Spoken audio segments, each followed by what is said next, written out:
In this video, we're going to talk about the mango tree. And this isn't just any tree, we're talking about a truly majestic and ancient giant.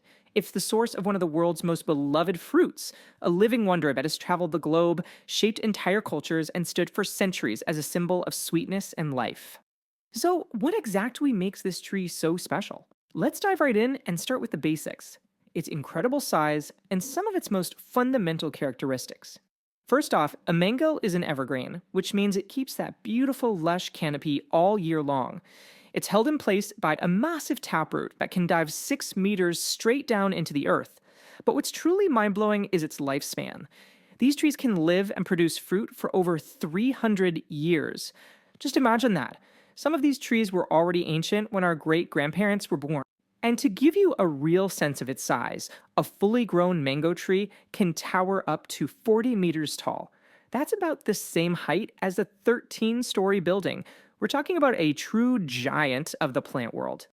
You know, one of the tree's most beautiful secrets is actually hidden in its leaves. See, they don't just start out green. They go through this incredible color transformation, starting as a vibrant orange-pink, then shifting to a deep, glossy red as they grow, and finally settling into that familiar dark green. It's like the tree's constantly putting on a little show for us. But here's the thing. This tree didn't just stay in one place. Oh no. The mango is a true world traveler, and its journey is completely wrapped up in our own human history. Just look at this timeline. It shows the mango's epic journey right here. From its humble beginnings in South Asia, it was carried across oceans by Arab and Persian traders, and then spread all through the Americas by European explorers and empires. Every single step of this journey is a new chapter in its global story.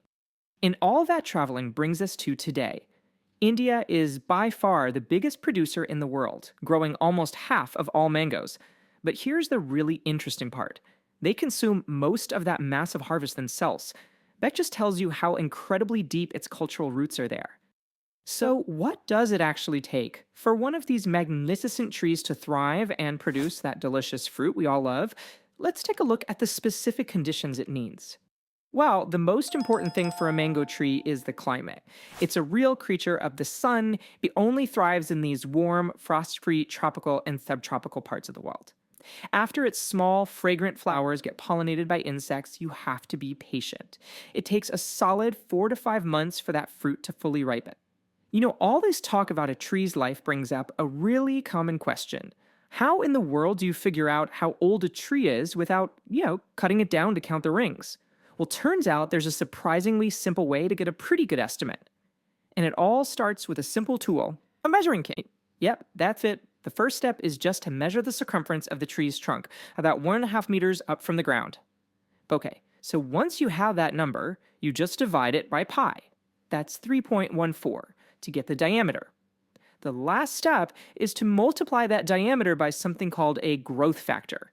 For a mango tree, that number is usually around 2.5. And boom, you got a rough estimate of its age. Now, of course, it's really important to remember that this is just a general guide. Every tree's life story is a little different, depending on everything from the soil to the weather. And just like any other living thing, the mango tree isn't out there all alone.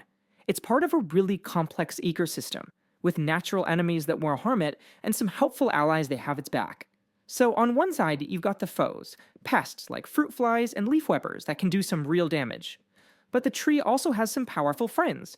Natural predators like spiders, ladybugs, and dragonflies basically act as its personal security team, hunting down those pests and hoping to keep the tree healthy. But the mango's story goes way beyond just biology. It holds this incredibly deep and fascinating place in human culture. We're talking about something that's way more than just food. It's a symbol, it's a tradition, it's an icon. And this has been true for a very, very long time. For centuries, people have celebrated the mango in art and literature. Back in the 14th century, the poet Amir Khusrau famously called it the fairest fruit of Hindustan. How amazing is that? I mean, this just shows you how deeply the mango is woven into our cultures. It's the national fruit of 3 different countries, the national tree of another, a sacred symbol in Jainism, and people use its leaves as decorations to bring good luck. It's truly a part of the fabric of daily life for millions.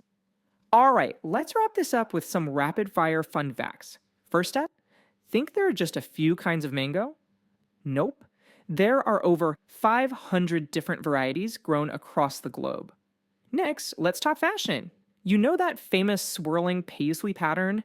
Well, its original inspiration is the shape of a mango. You've probably seen it 1,000 times without ever knowing its fruity secret. And finally, this one is about some serious royal love for mangoes. The Mughal Emperor Akbar was so obsessed with them that he planted an entire orchard of 100,000 mango trees back in the 16th century. Now that is dedication. So, as you can see, the mango is so much more than just a tree. It's a living story of nature, of history, and of culture. A single tree can leave a legacy for over 300 years, which leaves us with a final thought to ponder. If you could plant a 300-year legacy, what would it be? Alright, that is it for this video, everyone. Thank you for watching. Please make sure you're subscribed to our YouTube channel, and I'll see you in the next video.